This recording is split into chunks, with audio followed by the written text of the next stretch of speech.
Itu Lily. Aku memindahkan pandanganku dari foto yang sedang kupegang, lalu langsung menoleh pada Elliot yang duduk tepat di sampingku. Lily Anderson. Elliot tersenyum hangat padaku dan mengangguk. Iya. Wah. Dia cantik sekali. Seperti wanita Rusia. Aku bergumam sambil menatap foto Lily dengan tatapan takjub. Kau berkata begitu tanpa menyadari betapa cantiknya dirimu sendiri, sahut Elliot yang sudah menyentuh puncak kepalaku, lalu mengusap-usap rambutku. Aku sedikit menunduk dan menggigit bibir bawahku sendiri, sedikit tersipu ketika Elliot berujar seperti barusan. Kenapa kau menggombal di saat seperti ini? Kau sendiri kenapa mengira aku menggombal? Padahal aku berkata jujur. Aku mendengus pelan dan melirik Elliot dengan agak sinis. Karena aku melakukan itu, dia justru tertawa. Tak berselang lama, Elliot menghela napas. Dia berkata, dulu rumah keluarga Lily hanya terpisah 2 blok dari tanah khusus tempat rumah ayah dan ibuku berada. Kami kenal dari kecil.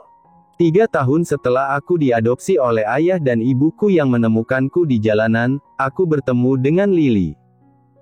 Kami berada di sekolah yang sama, mulai dari sekolah dasar sampai sekolah menengah.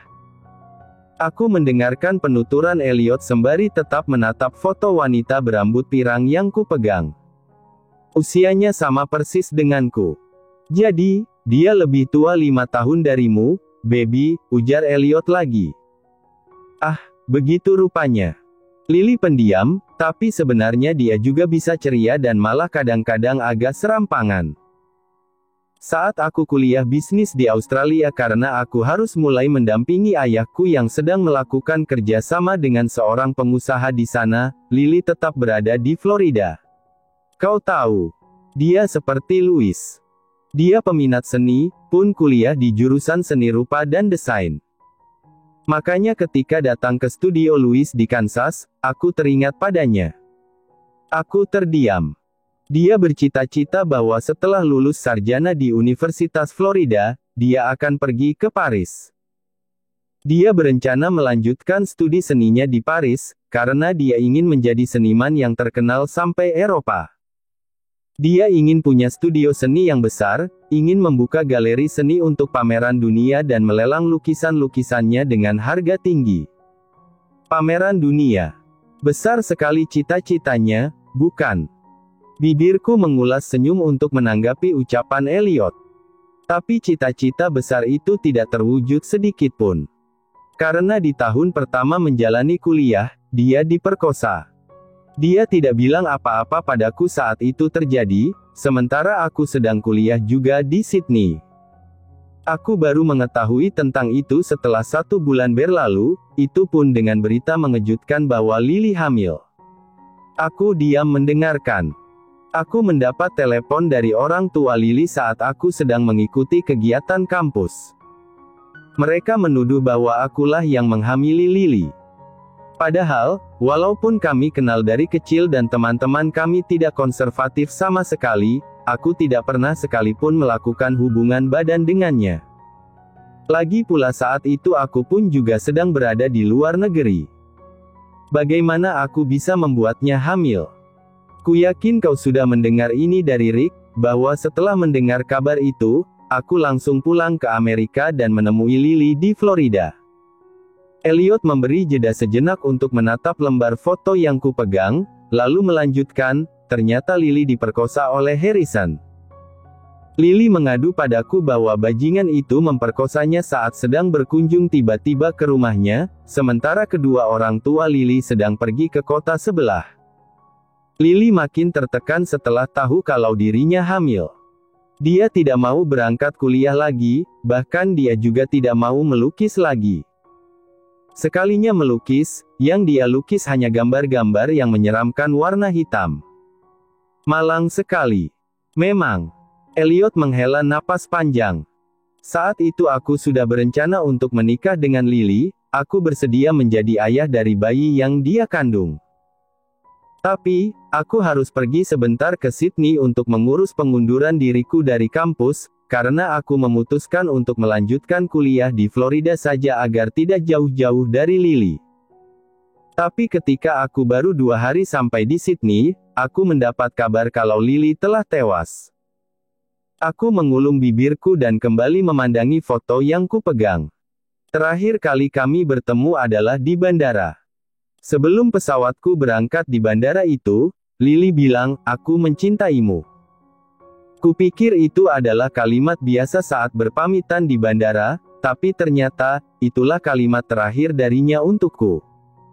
Dan sepertinya, setelah pesawatku berangkat, dia langsung pergi ke laut dan bunuh diri.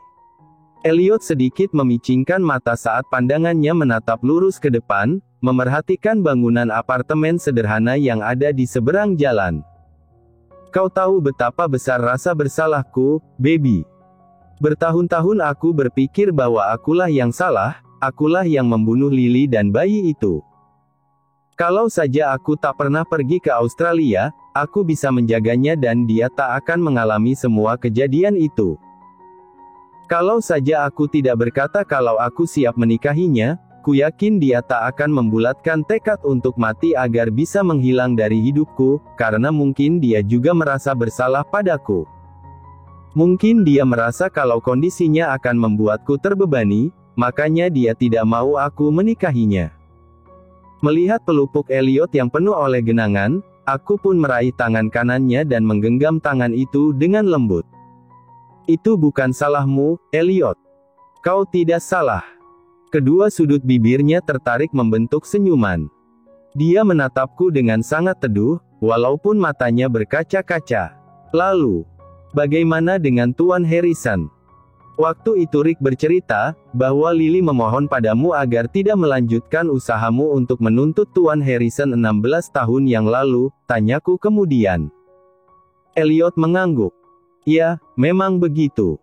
Setelah Lily mengadu padaku atas apa yang sebenarnya terjadi, tentu aku sangat marah dan tidak terima. Aku langsung mempersiapkan banyak hal untuk membantu Lily menuntut Harrison. Aku bahkan sudah menyewa pengacara khusus, dibantu oleh ibuku. Namun, Harrison malah memutarbalikkan fakta. Apa yang terjadi? Harrison menghasut orang tua Lily untuk percaya bahwa dirinya difitnah, sehingga mereka menganggap Lily yang salah. Dan tanpa aku ketahui, Harrison sempat menemui Lily dan menyudutkannya. Sehingga Lily yang sedang sangat depresi, jadi makin tertekan dan putus asa, lalu memintaku untuk membatalkan saja tuntutan itu. Padahal, Lily tahu kalau dia punya kau yang bisa membelanya dengan cara apapun. Seberapa manipulatif Tuan Harrison sampai bisa membuat Lily putus asa seperti itu? Aku penasaran, apa yang Tuan Harrison katakan? Tanyaku. Elliot membasahi bibirnya dengan lidah, terlihat menahan emosi yang sangat besar ketika dia melanjutkan. Harrison berkata bahwa Lily adalah aib yang menjijikan. Jika Lily tetap melaporkan pada polisi dan melakukan tuntutan, Lily akan mencoreng nama baik keluarga. Hal itu membuat Lily yang sedang depresi berat karena trauma pasca diperkosa, jadi makin tidak bisa berpikir jernih dan sangat pasrah. Aku terdiam. Ayah dan ibunya Lily menganggap bahwa dia menuduh pamannya sendiri. Bahkan mereka juga sempat menyalahkan Lily dengan berkata bahwa, semisal bukan aku yang menghamili Lily, maka kehamilan itu terjadi karena Lily adalah wanita yang liar. Victim blaming. Menyudutkan dan menyalahkan korban, gumamku seraya menghela napas. Darah di sekujur tubuhku terasa berdesir cepat, rasanya seperti merinding karena turut merasa sakit hati membayangkan kondisi Lily saat itu. Elliot memalingkan wajahnya, seperti yang sering dia lakukan tiap kali dia sedang berusaha menahan air mata. Aku tidak bisa berbuat apa-apa saat Lily memilih untuk mencabut tuntutan terhadap Harrison. Dia korban, tapi dia harus menanggung semuanya sendirian. Bahkan dia tidak mau aku ikut campur, dia tidak mau aku ikutan menanggung kondisinya, sehingga dia memilih hilang dari hidupku 16 tahun lalu, ujarnya dengan suara yang mulai sedikit bergetar. Aku mengeratkan genggamanku pada tangan Elliot. Lalu, Bagaimana Tuan Harrison bisa berada di New York dan menjadi seperti itu? Orang tua Lily yang merupakan satu-satunya keluarga yang dia miliki, bahkan tak mau peduli setelah dikabari oleh pihak rumah sakit. Bukankah dulu mereka membela Tuan Harrison? Entahlah. Sudah lama aku tidak bertemu mereka. Mungkin akhirnya mereka tahu bahwa ternyata, Harrison adalah orang yang memperkosa anak mereka. Aku tertegun dan menatap Elliot dengan sendu. Setelah belasan tahun tak melihat Harrison lagi, aku kalut dan sangat terpancing ketika wajah keparatnya muncul di Cornell Hill waktu itu. Kupikir selama ini, dia juga sudah mati. Ketika kulihat wajahnya lagi dan ternyata dia masih hidup, aku sungguh tidak bisa menahan diri dan lepas kendali, baby. Aku mengerti, ujarku sambil mengangguk dan mengusap-usap punggung tangannya. Atmosfer hening sempat hinggap. Aku meletakkan foto Lily di samping kaleng sodaku. Setelah Lily pergi, aku mulai bertanya-tanya. Mengapa orang-orang yang kusayangi selalu meninggalkanku? Ibu kandungku dan Lily. Mereka pergi meninggalkanku seolah mereka tidak ingin aku ada di dekat mereka, seolah aku tidak bisa menjadi berguna bagi mereka. Elliot. Waktu kecil aku berusaha menjadi anak yang penurut dan baik untuk ibuku, lalu aku juga berusaha mendampingi Lily di masa sulitnya. Tapi ternyata, mereka tidak menginginkanku. Aku seperti pantas dibuang dan ditinggalkan. Itu membuatku terus-menerus menyalahkan diriku sendiri. Aku menggeser posisi dudukku untuk merapat pada Elliot. Setelah itu, aku langsung merengkuhnya ke dalam pelukanku. Air mata yang sejak tadi dia tahan, ini langsung menetes. Dia menenggelamkan wajahnya di bahu kiriku dan seperti ingin menyembunyikan tangisannya di sana. Semua itu terlalu buruk untuk dibuka dan diceritakan lagi, bukan? Terlalu memalukan dan membuatku emosi mengingatnya. Lirih Elliot. Tidak, Elliot. Aku minta maaf padamu karena aku membuatmu harus mengingat semua itu lagi. Maafkan aku. Tapi, aku istrimu. Kau boleh menceritakan apapun padaku, bahkan cerita yang terburuk sekalipun. Aku berbisik sembari menepuk-nepuk lembut punggung Elliot. Selang beberapa menit kemudian, aku merenggangkan pelukanku padanya, tetapi tanganku masih tetap bergerak untuk mengusap-usap punggung Elliot demi menenangkannya. Aku memang masih mengenang Lily, karena aku pun menghabiskan waktu bertahun-tahun untuk menjalani hari dengan trauma dan rasa bersalah setelah kepergiannya. Aku bungkam. Tapi, itu bukan berarti aku menganggapnya lebih penting daripada kau, baby. Aku hanya pernah mencintai Lily. Aku tetap mengingat dan mengenang Lily sekadar sebagai bentuk penghormatan atas hidupnya yang malang. Aku mengerti, jawabku sambil mengangguk. Sekarang, kau adalah wanita paling penting dalam hidupku. Aku mencintaimu, kata Elliot. Jelas ketika mengatakan kalimat itu, dia terlihat seperti tak terbiasa. Namun, dia sudah berusaha dan aku mengapresiasinya. Elliot menjulurkan tangan kanannya untuk mengusap pipiku sekejap, lalu melanjutkan, aku mencintaimu tanpa sedikit pun menyamakanmu dengan Lily. Aku juga tidak pernah merasa bahwa aku menjadikanmu bayang-bayangnya. Dia hidup di masa laluku, kau justru sebaliknya. Walaupun nama panggilanmu agak mirip dengan nama panggilannya, tapi kalian tetap orang yang berbeda.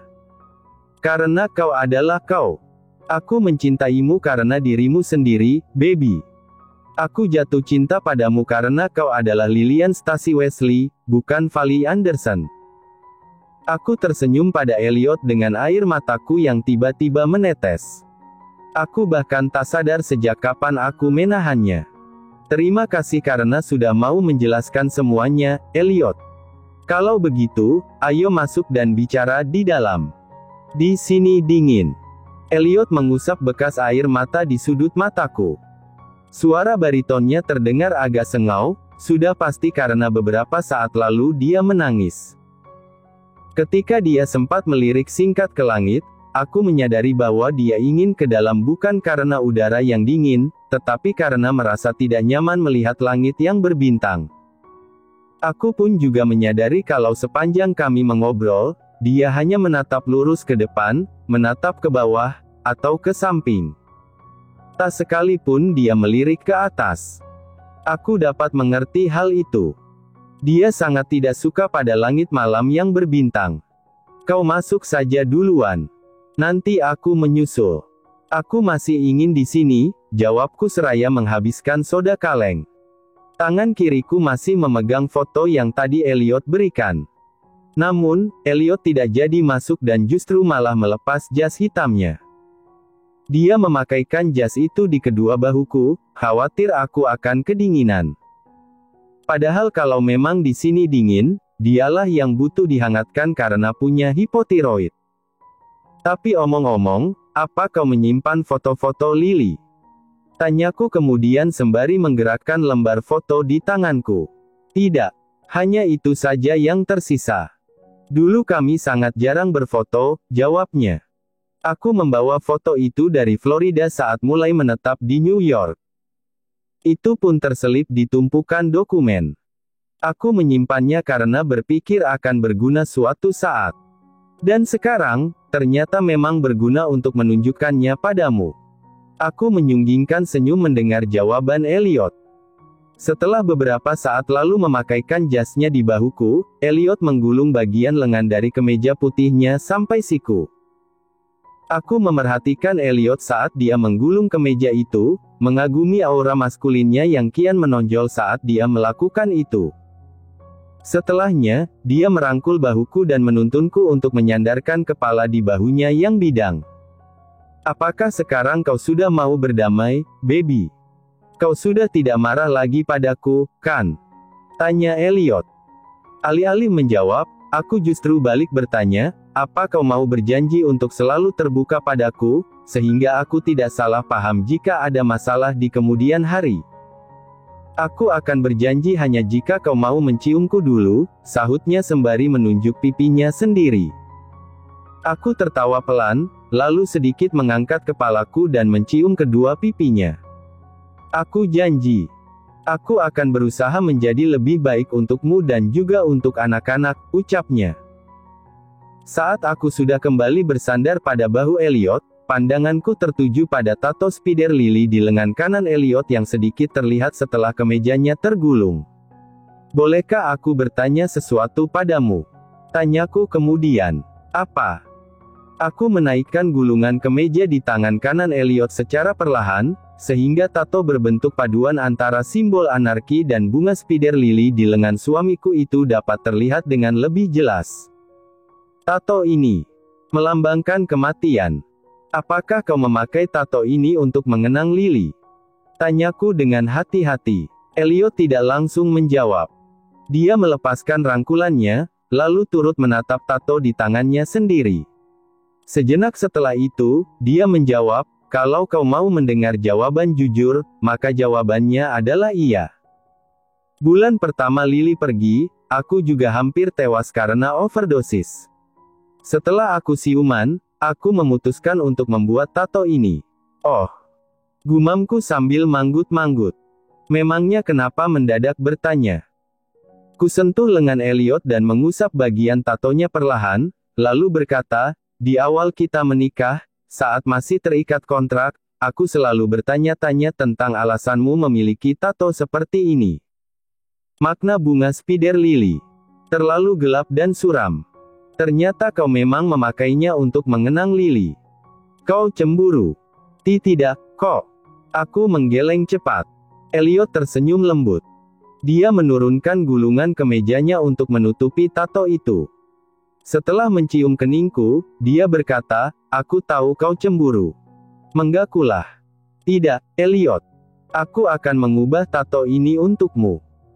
Walaupun warnanya tetap hitam, tapi aku akan sedikit memodifikasinya agar terlihat seperti bentuk bunga lili yang biasa aku belikan untukmu.